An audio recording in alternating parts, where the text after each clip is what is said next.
This episode of GameSetMatch is sponsored proudly by Canadian Joysticks, where you can get a wide selection of buttons, balls, and bat chops, as well as combo fight sticks and much more.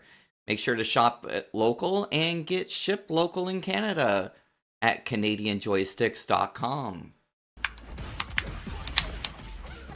Oh, you just jabbed there? Okay, I failed. I'm sorry, but I think that on some level we have to understand that fighting games are just going to be it's just going to be like it's mustard. So I don't know why in North America you have to tip so much, but damn. What? I love If tip. that person's character gets banned because they got too good with it, then are we like nerfing good players, or is it the character? What about the question of how do you fight somebody who's high? Oh man, What? I'm so high right now. I have no idea what's. So after doing like an hour-long deep dive about 6 months ago into every fighting game, every single fighting game type known to man, Yeah, like spanning more that's a crazy titles, project. and you actually spanned more titles than I even knew about. Like I was happy to see like things like Air Guys in there and such, but like you like it was like a Yeah. Wikipedia article almost on how many Yeah, games that was there a- were. That was a stupidly ambitious project that took up a chunk of my life force. But yeah, I'm happy that I made it. But yeah, my main question is like, are there any specific subtypes or games within the category that you feel are underrated or overlooked? Yeah. So I guess the most interesting is when you get into the hybrid category. There's the other games that are kind of bordering the is this even a fighting game? I think I ended up with Chivalry, where it's really now it's just right on the border of like, okay, can we call this a fighting game? I don't think now that's going to other genres and stuff, but I think there's some interesting stuff that can happen there that there hasn't been a huge hit quite yet. And then in the well, I'm sorry, that's the arena, right? So in the arena field, I think there have been a lot of good attempts, arms and stuff. Those are very cool games and everything. But when is there going to be the new Smash? Smash is the ultimate like hybrid, right? It's platformer is its own category because of that, right? But in arena, I think there's still when you think of arena, you think about Naruto and a lot of the games mentioned there.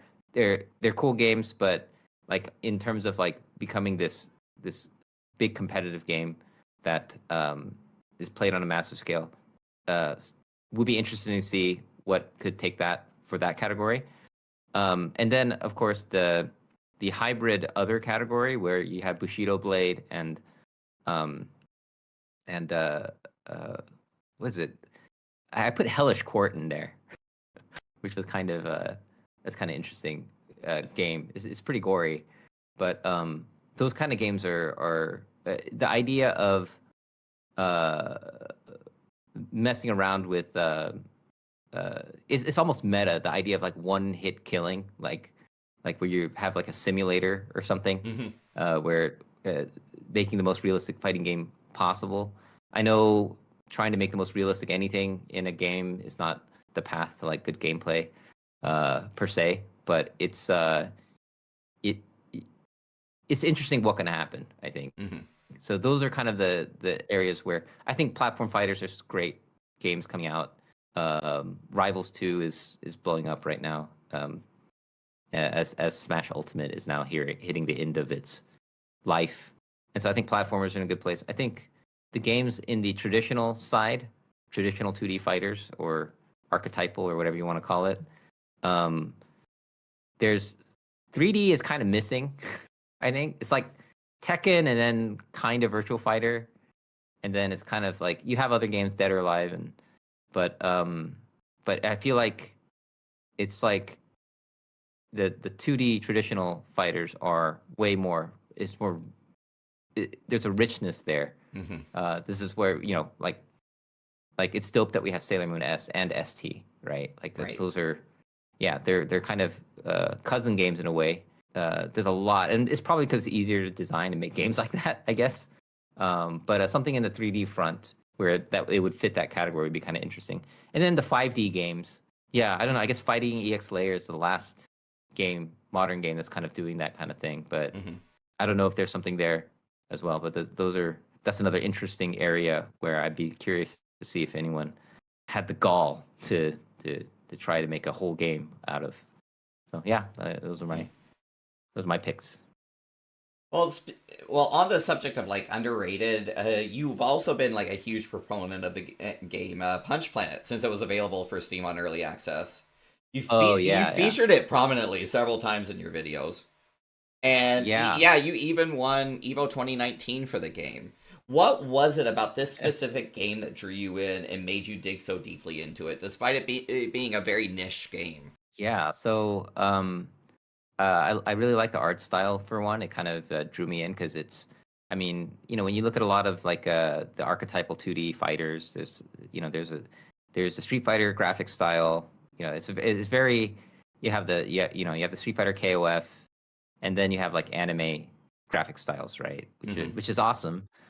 But suddenly there's a fighting game, a seriously made fighting game that has like kind of like a Saturday morning cartoon vibe, like an Right. like an American animation vibe, and the atmosphere and everything. It just I was like, oh, this is different. This is its own thing and original.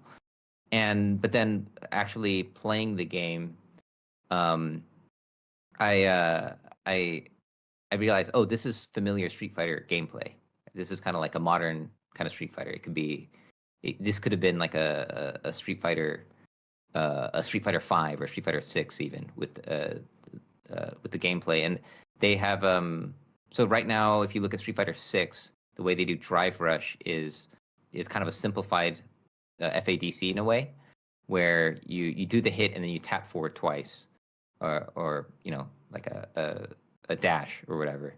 Oh no, I'm sorry. It's It's actually uh, both that and the drive the parry drive. button. You can, yeah, drive parry button. I've been Yes. doing that. At first I started doing the dash, but anyways, it's kind of like made it into like a easier way of doing that kind of cancel into, uh, you know, plus frames or extra hits. And so Punch Planet, what they did, this was during when Street Fighter 4 was the Street Fighter game. Uh, they basically made it so to do a cancel, you just press the last button you pressed, which is super intuitive as well, right? Um, and so they kind of streamlined that kind of stuff. But then like the actual core gameplay, I really liked the range of the normals and the feel of footsies in that game.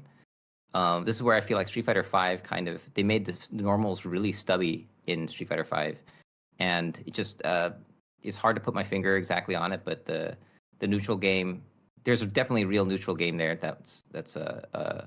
Especially near the end of Street Fighter Five. Um, it's very neutral heavy, but yeah, the range of the normals was something that I felt in Street Fighter Five was kind of made the footsies. Maybe I would say it's harder to gauge things in a way when the normals are kind of condensed into the range wise. But then Street Fighter 6 just was like, oh, let's bring that back to normal ranges into like nice long crouching forwards, standing forwards, and whatnot, right? But I think Punch Planet hit the perfect note of that kind of footsie game in a 2D traditional Street Fighter style game, and and so that felt really good. Also, Roy is the main character in the game. It's kind of like Ryu. I'm sure it's no accident that his name is spelled a three-letter name with an R and a Y in it. Definitely not an accident. But the reimagining of like your a Street Fighter character, the reimagining of a main character in a Street Fighter style game, um, has not been done better than Roy in Punch Planet, in my opinion. So he has beams, um, no Hadokens, right? that game has characters with Hadokens or just traditional fireballs, but he has a beam system. There's one that's straight, that's stuckable, one that goes down, which is kind of like a low forward fireball thing you can do, which kind of respects the legacy gameplay of traditional Street Fighter, and then an up laser that's can be used for anti-airing and comboing and stuff. And yeah, he doesn't have a DP or anything. He does have like a forward moving headbutt, which can be used as a reversal.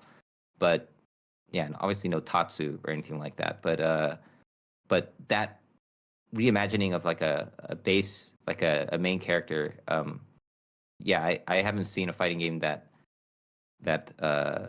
in the Street Fighter style of game that has done that so in such an original way. That just works. Yeah. So I don't know. That's and I like that the fact that the game's purple. It's the Core Gaming color, right? So That's that true. helps too. That dark purple aesthetic really actually does pop in that game for sure. Yeah, And the guy's brooding actually music too.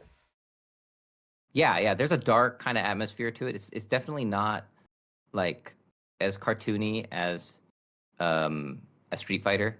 There's a darker tone. It's kind of got this Fifth Element, like dystopian future kind of vibe.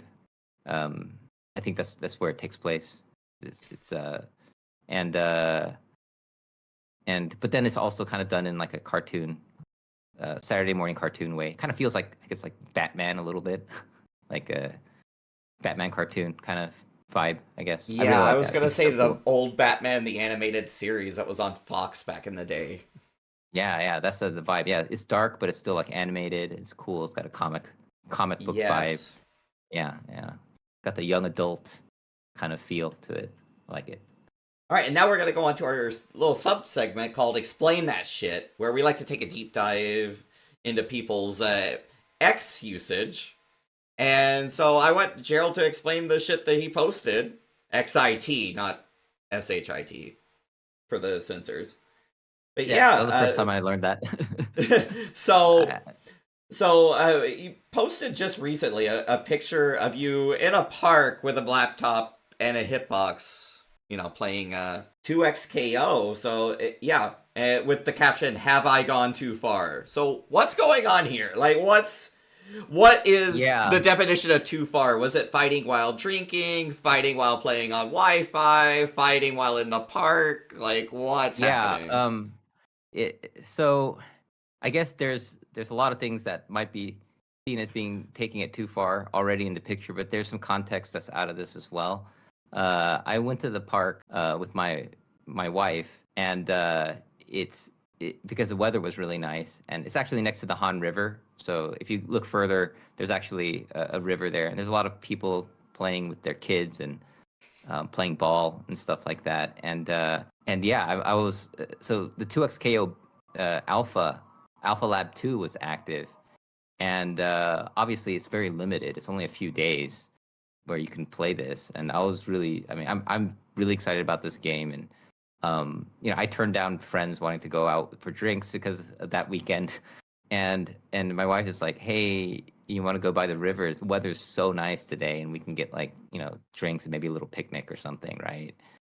And of course, there was my, indoor gamer self, being like at a crossroads, like, "Oh, I want to lab out Jinx, learn about this character," and basically I was like, okay, I know what I can do, and I brought a little backpack with my gaming laptop and the controller and a Pliny the Elder. Somebody knew the reference. That's a legendary double IPA from West Coast.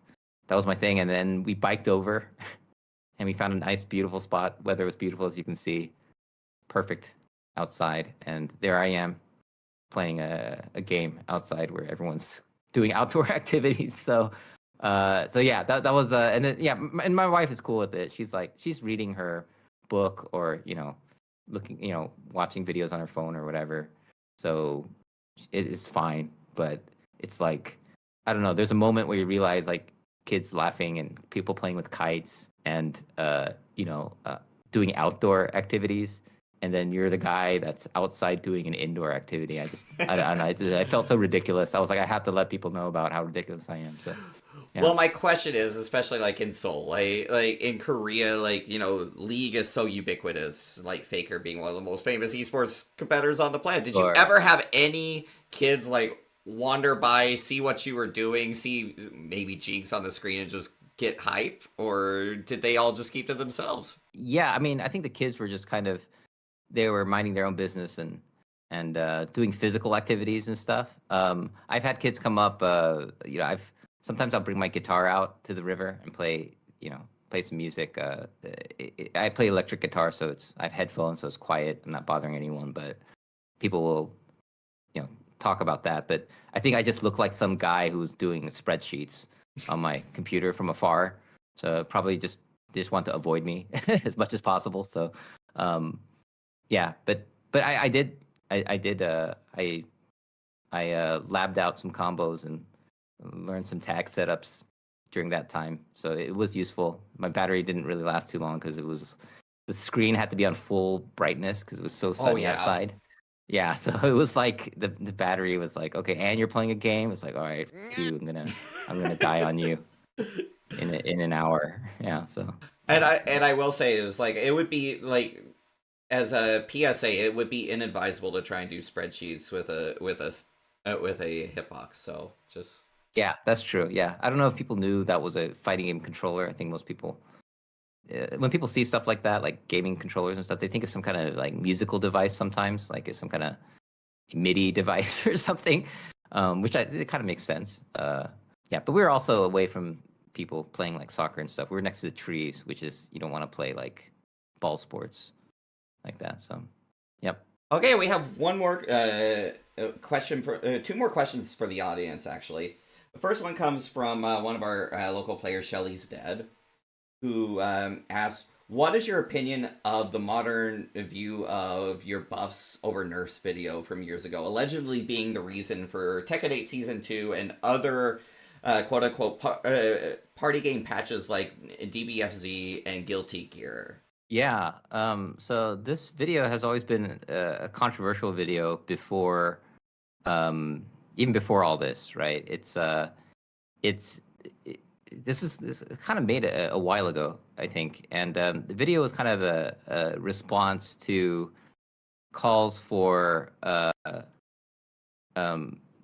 nerfing almost everything. A lot of the calls for nerfing comes from stuff that gets added that hasn't really had a chance to breathe, I think. And I think the issue is if you keep on nerfing stuff at one point, then you're now cutting things that you can do from the game, right? And of course, it's explained in the video. I use Street Fighter 1 as the perfectly balanced fighting game, which is true. Street Fighter 1 is the most balanced Street Fighter game that there is, right? And that's considered probably the least liked Street Fighter game competitively. I don't think that's a stretch to say.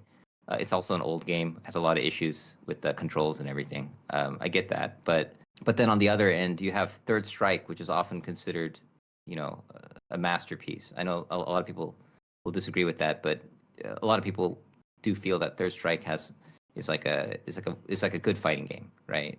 And that's one of the least balanced fighting games, one of the least balanced Street Fighters that you can have. I would say the modern Street Fighters, Street Fighter 5 near the end was probably was very well balanced. Street Fighter 6 seems pretty well balanced. I know there are complaints here and there, but just overall, that's kind of the point that I was trying to make. I think the title of the video was kind of, I don't know, is kind of a clickbaity title, I guess. And so people will look at the title and not really look at the content of the video of what I'm saying. So they'll kind of see this, and a lot of people are using this video to be like, look, Gerald agrees with me on this thing about this patch or whatever. Look, he made a video about this, and obviously, like I don't know what patch that person's talking about, so it's not really I'm not agreeing with all these people that are using this video for a specific situation, right? But definitely this is a topic I do want to revisit. It could be called Why Nerfs Are Better Than Buffs.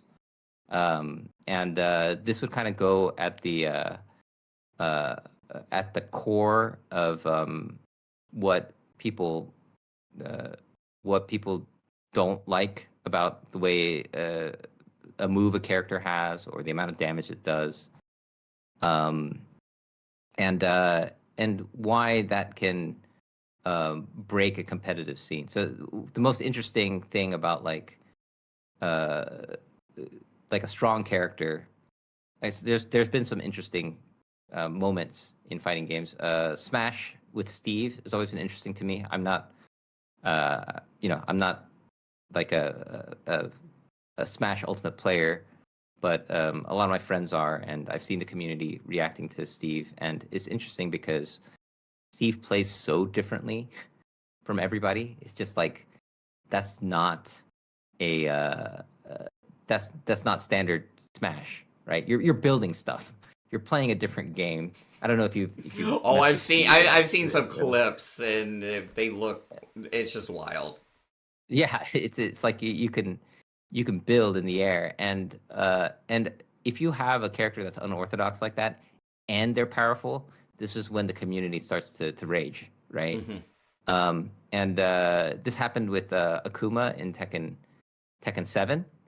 So I was an Akuma main in Tekken 7, and I was like I reveled in the fact that this character was so controversial and people hated fighting Akuma and losing to Akuma. So I I would do raw raging demon rage art just in neutral on my opponents just to troll them sometimes because they're Tekken players. They don't know that you're supposed to jump.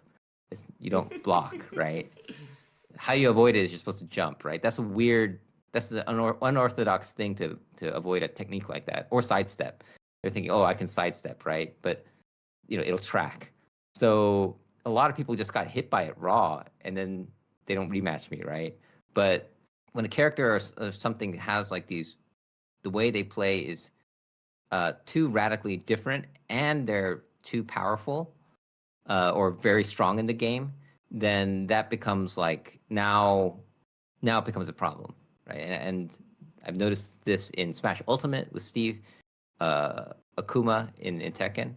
I mean, if you look at like other characters, like there's other 2D characters, like Eliza. No one was complaining about Eliza, and I don't know. Super Akuma wonders if it's a xenophobic thing, to have like a foreign character from Street Fighter come in. You're not accepted, but Eliza is a Tekken character, right? But also, you saw the same amount of rhetoric around Geese. Yeah, Geese. But and I Noctis guess to some extent as well. Yeah, Noctis. I guess the complaints of Noctis was that his ranged attacks are they're like crazy long range, and he's a very simplified character. In terms of Tekken, there's a lot of complaints. I guess in general, it seems like if you are in a game, if the characters are very different from the core cast, and also maybe like the simplification can get bother people as well. If you're used to a game where you have to do the electric motion to get an electric, but then there's like other characters that can just do something similar without that, then it's like, okay, now you've kind of simplified this aspect of the game that I worked hard for, and then that's when the legacy complaints can come in. When you have legacy players that are kind of like the foundation of your game competitively, and you start doing, making the game simplifying things so that it can be more accessible and all these things, then yeah, you'll get a reaction. But yeah, I mean, I think if you're gonna, the video is like it's not like, I think overall like buffing is more is a better move in general, given if you don't know the situation, right? If you have to choose. But yeah, obviously it's not a call for, it's not saying that you should never nerf anything. Right. Like, it's sometimes you need yeah, I mean, not to go back to ketchup and mustard, but I like ketchup with my fries. I'm not gonna put it in mustard, right? So Right. it's you got to use, even though you prefer a certain condiment, it doesn't mean that the other condiment might not be better for certain situations.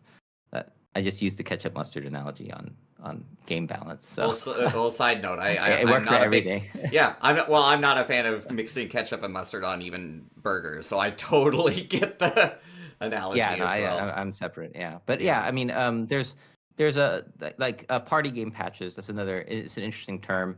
I think when you use the term party game patch, I think now you're getting into the innovations versus honing argument. So a party game I mentioned in that video is a game where the rules change constantly, right? And so yeah, I saw the Tekken 8 Season 2 patch, and like I don't know, I haven't played it extensively, but it seems like Heihachi has like a Yuri and headbutt now, and Hmm. they're adding all these things, and I don't know exactly what um, how it's affecting the game right now on a grand scale. And it's hard to tell, but I think with Tekken 8, the issue has been there's been underlying kind of issues with the heat system from the beginning when the heat system was announced and the beta was out. Like I think right now what's happening is the season 2 patch has come out in a time with new moves and these new things that also add to the innovation part of the game, which is the party game aspect or the new things that people have to deal with and discover. But on top of the fact that the game was already in a state where people were not really feeling some of the 50-50 aspects of Tekken 8. I don't know how much Tekken 8 you've played, how much of the heat system you've messed with, but I can tell you that is a very big game changer. In a Hmm. way, I think Yeah. Rage Art and Rage system never was. If you look at the heat system, it's like rage drives in Tekken 7. That was kind of like Hmm. when you had rage, you had a choice of using Rage Art or Rage Drive, and the Rage Drive was basically like a high damage move that was safe, right? And so what's happened now is you get Rage Drive at the beginning of the match if you want. You can Right. burst, you can do heat burst at the beginning, and then you have access to that. And then when you do that, when you do a heat smash, they're usually safe and they do a lot of damage if they hit. And then now you're in a plus situation, like a serious plus situation where you can now mix them up again. And those are causing lots of 50-50 situations. And so you have this kind of new mechanic in this system. Um, and the fact that a lot of stuff is not sidesteppable anymore, that's taking away from the legacy skill Hmm. of the game. And then uh,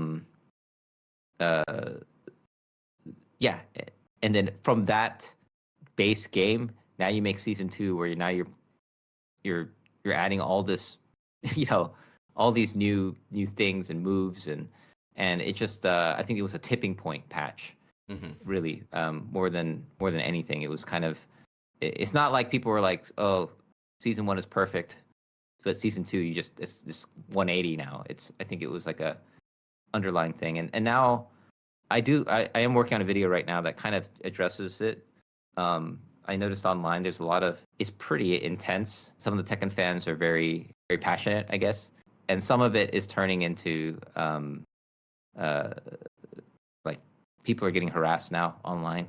Yeah. I think FDX posted somebody like threatening physical harm at an offline event, which is like, okay, this is now getting kind of ridiculous. I know that doesn't represent the whole community, of course not, but it is getting pretty messy, and I think uh, the way those things kind of should be approached is, I think I think people have to be careful with the way they talk to the devs and how they communicate their issues and grievances, because it's getting, I don't know. I mean, like, I want the Tekken guys, the creators and the community to like kind of be on the same page and work towards something that they're both happy with. And I know some people will say like, oh, every new game people will complain, but I don't think they will to a certain extent, but I think it's I think it does matter how the game comes out. Yeah. If you look at Street Fighter 6, like the way Street Fighter 6 came out, they were ready. That game was finished when the game came out. It had a healthy roster, cool characters. It looked good. No weird Ken face from Street Fighter 5 or weird glitches, unfinished shit. Like that was a great product when the game came out, just from like a product standpoint. And competitively, there's some complaints about like drive rush, low, medium into drive rush being too effective or powerful or dominating the game in a big way. Little things here and there, but overall, I think like that Street Fighter 6 was just ready in a way that I think Street Fighter or Tekken 8 is having a moment of like, do we make a game that's the community is not receiving very well, right? And Tekken 7 was, despite the issues with like Akuma and the weird 2D characters, I remember everybody waiting for Tekken 8 because of that. And Tekken 8 comes out, no Akuma, no surprise, but no Akuma, but then there's something else. And Right. and so I'm not gonna, I never want to chalk it up to just, fans are crazy, or the game is perfect, and everyone's whining for no reason, or just suck it up. This is a new game, just get over it. And like, I think there's some kind of nuance there in the middle ground. I think that can be found and formed, hopefully civilly. Oh yeah. And on this one, we actually have a viewer submitted questions. Hey there, Gerald. Have you ever played Omen of Sorrow? Yes, I have played that game. Thank you. Hope that's the last time. Thank you. Gerald, would you care to explain that whole debacle? Yeah. That's I think one of the people involved with the game wanted me to play the game, which is fine. A lot of people ask me to play their fighting game often. Just this person kept on asking me to play the game, like in every event that I went to, and it just became kind of a running joke. It's like I would see him ask me, like in even in the limo during Limo Gate. Remember that? Yes. That was like, I felt like at that point I'm just like turning around, and I get asked if I've played Omen of Sorrow, and that just became like, now I'm like worried that someone's gonna jump out of the bushes and ask me that. And yeah, at the time he kind of looked like KBR also,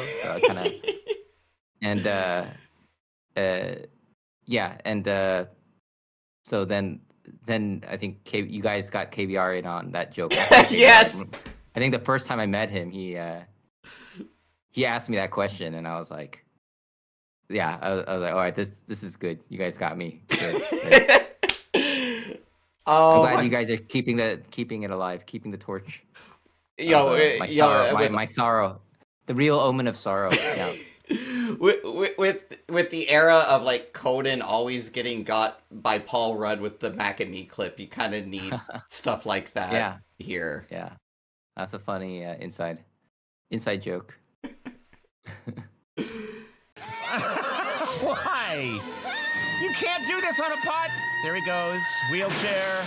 You can't do that on a podcast. That's why I didn't see it coming. Right. So now we'd like to welcome to the show Mr. Joe94, also known as Joey. He's one of our locals here in Barrie. He's 30 years old and from Ontario, born with a disability that affects both his hands and arms. He started playing competitively with Street Fighter V, but grew up playing Mortal Kombat 1 and 3 on the SNES casually, as well as some Tekken games on the PS2. His best result offline so far is second place at Whiff City in March 2025 in Street Fighter VI. And he is also the content manager for BlindWarriorSven, the Street Fighter player who plays blind from the Netherlands. He's handled a majority of the editing and uploading of content to his social media platforms, TikTok, Facebook, Instagram, and YouTube. He is also the main video editor, graphic designer, and visual consultant for Shas, a blind vocalist. He's been doing that for 2 years. And he primarily plays Street Fighter 6, and it also is attending EVO for the first time this year. So, Joe, I want to welcome you to GameSetMatch. Thank you. I'm extremely happy to be here. And I was extremely happy to get the invite for this. Always glad to have you. Now, you did prepare a video that you wanted to show Gerald, and I just wanted to know if you wanted to set it up with context or anything. I did. While Sven is mostly known for playing Street Fighter, he always tries to find a way to do other things. And that's not always easy because, well, he's blind. So content opportunities are often quite challenging. And his girlfriend actually had the idea to do a board game or a tabletop stream. And they decided, because they have playing cards that have Braille on them, that they could play blackjack together. With a safe for work stipulation that whoever loses had to remove a layer of clothing. Nice. Now, to provide additional context, they had a 2-camera setup, but they forgot to switch the, how would I say it, the priority. So they usually have it so that they were the priority, but for the game, they would have the table as the priority. But they didn't do that. So I had to basically make a whole interface where I would show the cards every hand, which was not my plan originally. So this was my first attempt at doing so, and I thought I did pretty well. Awesome. Yeah, I'm looking forward to seeing it. Excellent. Okay, 19. I take these damn glasses off. Okay then. Now let me be the dealer now then. Yep. Did you put all the cards from the table on it? They are now on it. Okay. Let me shuffle. Okay, Shas. If you give me the card, I can put them on the Okay, table. yeah. You can also feel what it Okay, is. so this is mine. Yep. What is I it? have an ace. Ooh. And this is An mine. ace is Nice. 13, right? And it's 11. Oh, 11. Oh, sorry, 11. What, you have a queen? Okay, this is your second card. It's an 8. It's an 8. And this one I put upside down. So that is mine. So Shas, you have now either 9 or 19. Okay, Shas, 9 or 19? What will it be? Will I pass. Okay. Then what is my second card? It's a 10. Ooh. It's a- Fruit. That means I lose again. No, Uh-oh. because I have 18 and Oh, I I am have the dealer, 19. so I have to pass. So you win. Okay. Then I can also finally take off these damn glasses. Where did you put yours? Oh, Yeah, Mom, it was a great idea, but they suck. yeah, indeed, they do. So they're very, very uncomfortable. Okay, let's.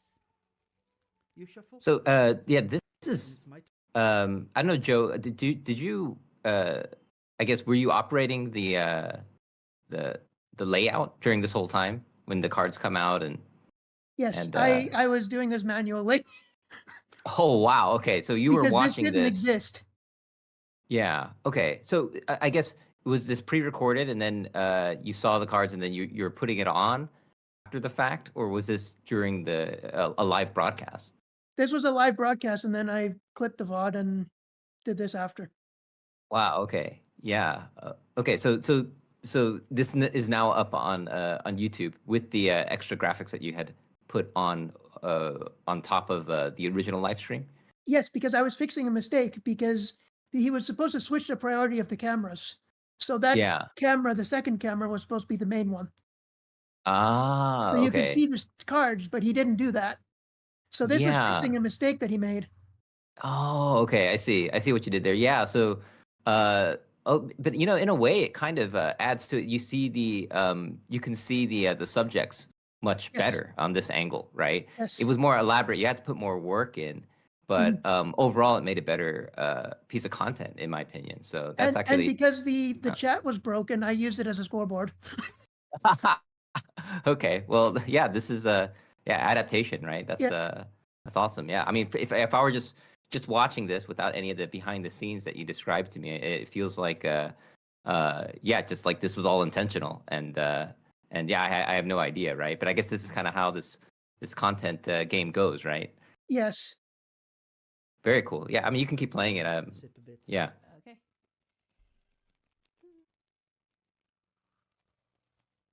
Okay, there we go. Your first card is an 8. Again. My first card is a 4. Okay. Your second card is a 6. Ooh. And mine is No. secret. Yeah. So what you want to do? So I'm on 14 and you're on 4. I'm on 4. I will pass. So my card is a 10. So that's 14. That means that I will take another card, Yeah. which is a king. Ah, 24. Oh okay. no! Okay. Oh. Bust. Yeah. Uh-oh. Take off the. It's getting. Says hot safe in for here, work. It's So getting hot. take off It all is. your clothes. Oh, where did I hear that before? I don't know. Oh man, layers must be scalding hot in there. No. Look, guys, what I got for Christmas! Oh, GG's. Yeah. Just for the show, a little bit shuffle. Misbehave is like, "Pff, what an amateur! I can shuffle 3 times better with all her gamble experience. And then there's a cat in the On my background. channel. Yeah. Right. No, that's it's always a plus. Chassis, your first card, that is a dumb. Oh, that is queen. a queen. My first card, that is a 3. And your second card, that is a 2. So you are on 12, and this is my second card, which will be blank. But how is a queen 10? Jack, Queen, King are All and 10. the 10. They're all yes. 10. And then only the ace is 11. that's 1 or 11. Okay. Okay. Then I get it. So you have 12, and I have what did I had? You have a 3 and a secret one. Oh yeah. You had 2 and a 10. Yeah. Okay. What will you do? I want a card. Okay. Here it is. Okay, it is a 5, so I'm on It's 17. What will you do? I want another card.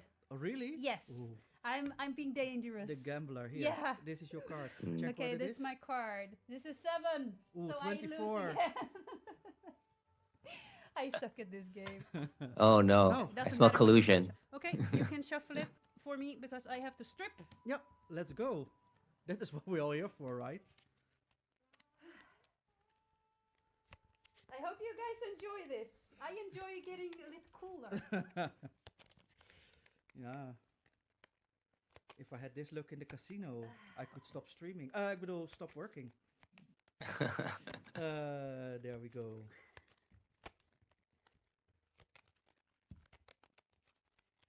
Yep. This is for you. Adrian says Chessie's losing on purpose. I guess so too. Yeah, you know each other longer than today. Yes, because Adrian is my sibling, so we've known each other for a while. Yeah. How many layers of clothes do you wear? Asks Triserman. That's the question. That's for me to know Oh, and for yeah. you to find out. Now I can feel, guys, we are almost there. Okay, first your card, right? Yes. So your first card is a 9. Cool. My card is also a 9. Your second card is a jack. Okay. And my... Oh, shit, I'm not allowed to see it. Sorry. Yeah. No, but I will stand. Okay. I'm 19, so Well, I have a queen, so I also have 19. Well, that's a draw then. that's a draw. What happens? Does that mean we both have to take something off or nobody? No, that means that you have to take everything back on. Yeah, fuck. Not No, doing, no, we not just- doing that. We just continue. Okay. But don't. Yeah, very cool. Yeah, thanks for showing me this. This is a cool concept, and Yeah, definitely the edits that you made add to it. Very natural, very smooth, just flows. I was just enjoying the show, and I guess that's what that's kind of the goal, right? Yeah. You don't want people to notice everything that you've done. This is kind of the thankless job of the editor sometimes, right? You gotta Yeah.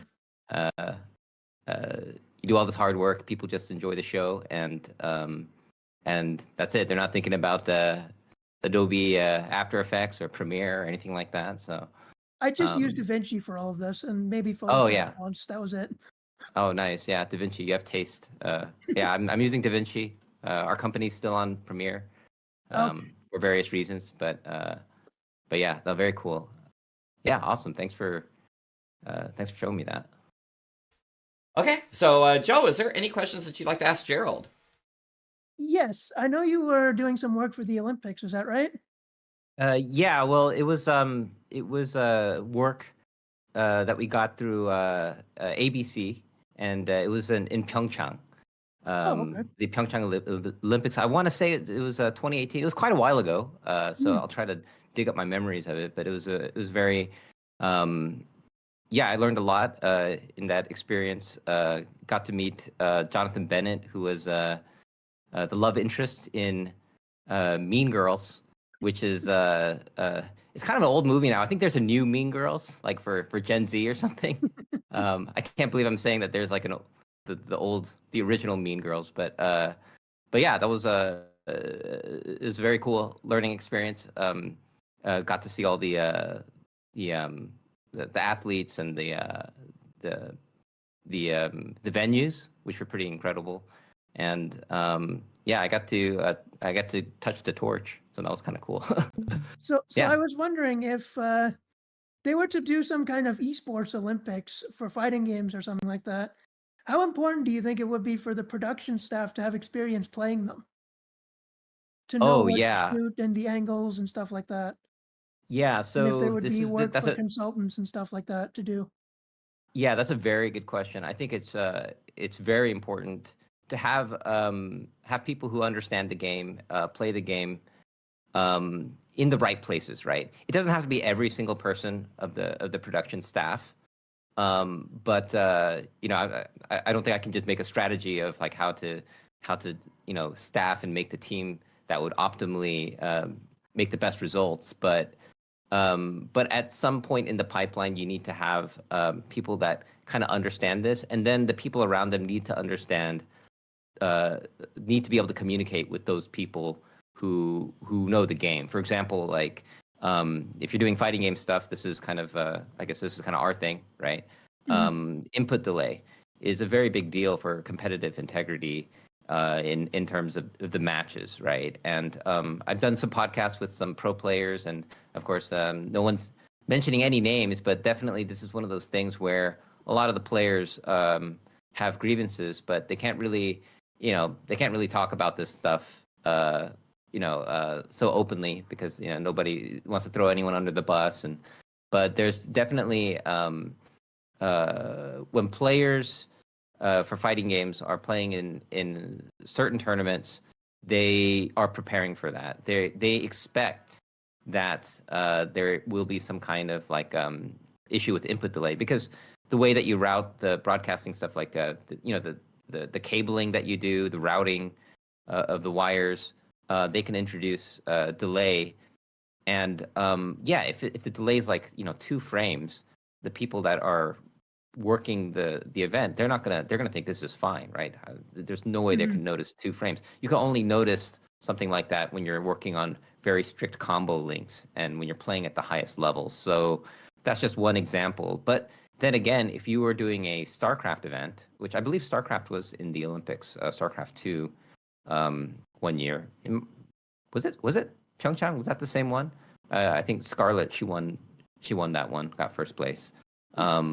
But it's very interesting. If you're interested in competitive gaming in the Olympics, that's definitely a grand finals that might be interesting for you guys to watch, just to see how they had like an analyst, and of course they had Tastosis, the legendary commentators, doing the thing. And I mean, from my perspective, it looked great, and I don't know exactly what the production was like there. I might have to ask Nick, but but I'm sure like there are people that were consulted with to make sure that this runs smoothly. Because yeah, those guys, the guys at the top, they don't, they haven't done this type of thing very much. So yeah, absolutely. I think it's crucial that you have people who understand the games just as much as like in anything. Like if you don't want someone who doesn't understand basketball to be in positions of creating this event, right?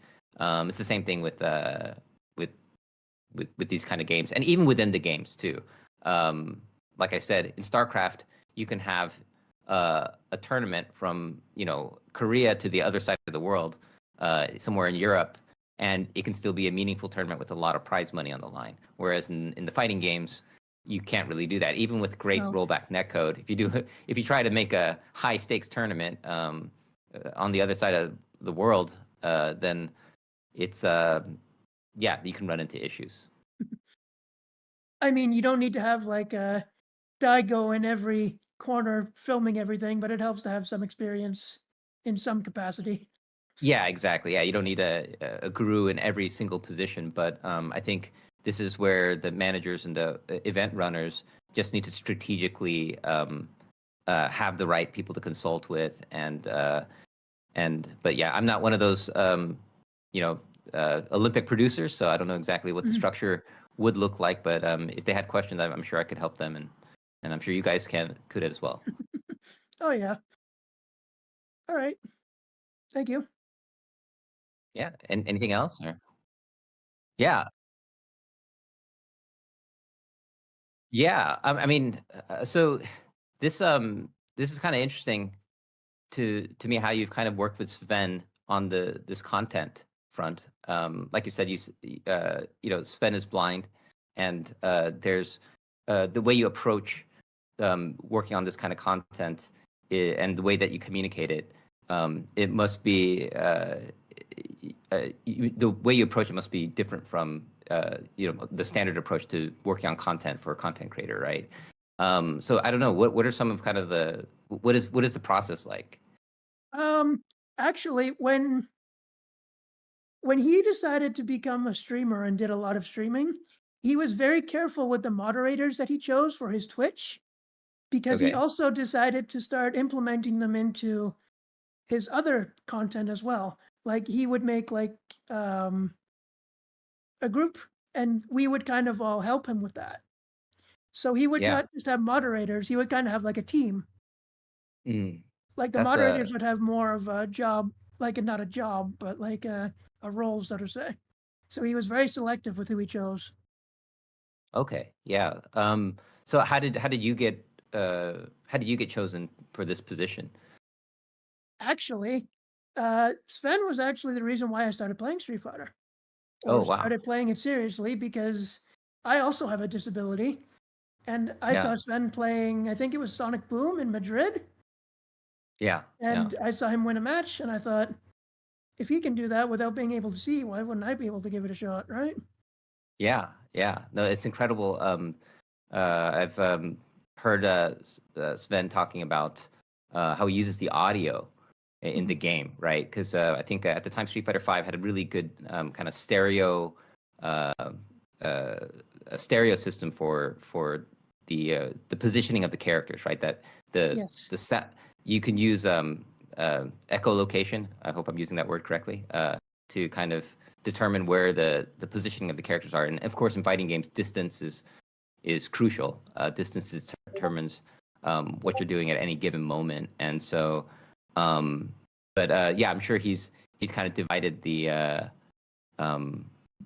distances in zones in his mind, and that kind of stuff is really cool. And I think that really gets at the spirit of getting good in fighting games too, right? Finding these kind of ways, and it's awesome. It's empowering. And he also noticed that the audio, there's clothing sounds as well that he can listen to, and footstep sounds. Wow. Okay. Yeah, So I he uses didn't know footstep that. sounds to track the audio and positioning as well. Yeah. That's yeah. I mean, my hearing senses are not super attuned to that, but I'm sure if you were to kind of have a breakdown and show it. That could be a cool piece of content, actually. Yeah.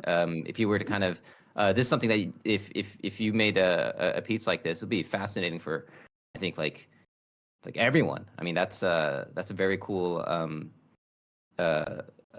piece of tech that that most people don't know about, right? So We have actually made a yeah.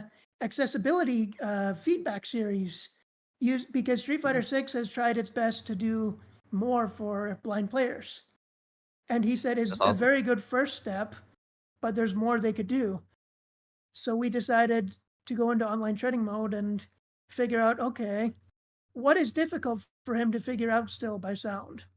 So, for Yeah. example, we made a video on JP, his little ghost projectile. He can't figure out which one is which. Ah, He can't okay. figure out which one is low and which one is high. Yeah, that's right. So he has Because to it's parry them yeah. all, Oh, okay. Wow. which That's is what you're supposed to do anyway, but still, it's hard to yeah. No, figure out in the you want to moment. know. Yeah, you want to know which one's high, which one's low, for sure. That's interesting. Those are like the little details, right? And and Guile, he's yeah. just perfect all the time with no difference in his sonic boom Yeah. speed. Oh, yeah. Yeah, these are the matchup things that you generally wouldn't think about, but very cool. Yeah. Yeah, I mean, I would love to yeah, talk with him about this kind of stuff. Yeah, maybe I might hit him up Yeah, feel if free. he has time. That would be that'd be pretty amazing. So and I'm Yeah, always I know looking for you, I content know you ideas do a and stuff. podcast now as well, Yeah, yeah, and or even for your main channel. I don't know. yeah. I mean, yeah, for the main channel as well. I mean, I'm definitely gonna sit on this and put it on the drawing board for sure. Yeah. Awesome. Yeah. So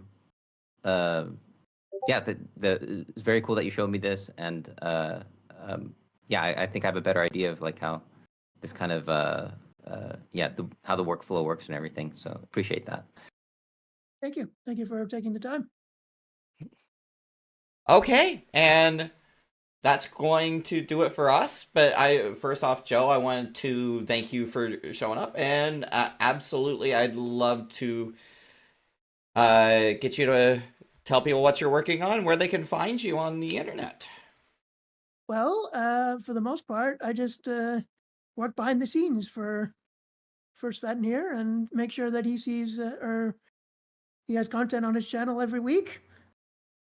On all of them, pretty much. Facebook, Twitter, Instagram, etc.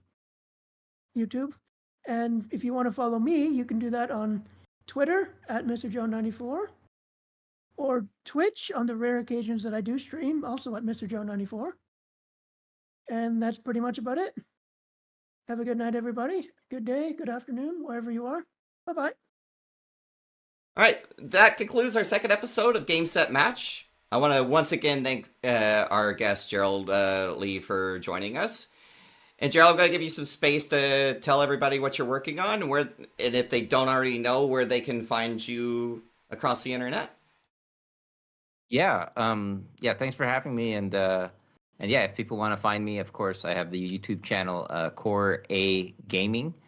You can just type it in YouTube, and there's a new channel called Core A Lounge, which has podcast clips and you know, other kinds of content.